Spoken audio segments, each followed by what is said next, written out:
ప్రధానంగా ప్రోబయోటిక్స్ మరియు ఉప్పు కొట్టడానికి గల కారణాలు, ప్రోబయోటిక్స్‌ని మనం స్నేహపూర్వక బ్యాక్టీరియాను వృద్ధి చెందించి, దాని ద్వారా పాండ్‌లోని విషపూరిత బ్యాక్టీరియాను తొలగించటానికి ప్రోబయోటిక్స్‌ని ఉపయోగిస్తాం. ఉప్పుని సాధారణంగా మినరల్స్ శోషణ కొరకు అండ్ ప్యాథోజన్స్ ఏమన్నా ఉంటే వాటిని చంపడానికి మనం ఉప్పుని వాడటం అనేది జరుగుతుందండి. ఈ రెండిటిని కలిపి మనం ప్రోబయోటిక్స్ సాధారణంగా ఫర్మెంటెడ్ పద్ధతి ద్వారా అంటే పులియబెట్టడం ద్వారా వాటి సంఖ్యని వృద్ధి చేసి మనం వాడుతూ ఉంటాము.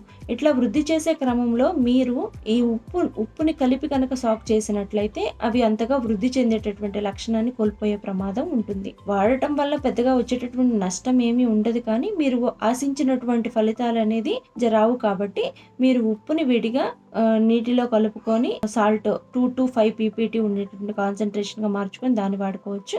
మీరు సాధారణంగా ప్రోబయోటిక్‌ని పులియబెట్టి ఆ పద్ధతి ద్వారా వాడుకోవచ్చు. రెండిటిని కలిపి వాడినప్పుడు ప్రమాదం ఏమీ ఉండదు, కానీ మనకి వాడుతున్నటువంటి స్నేహపూర్వక బ్యాక్టీరియా యొక్క కాన్సంట్రేషన్ తగిన మొత్తంలో అభివృద్ధి చెందదు. కాబట్టి మీరు రెంటిని విడివిడిగా వాడుకోవటం ఉత్తమమైనటువంటి పద్ధతి. మన రొయ్యరాజు యాప్ని డౌన్లోడ్ చేసుకొని లబ్ధి పొందండి.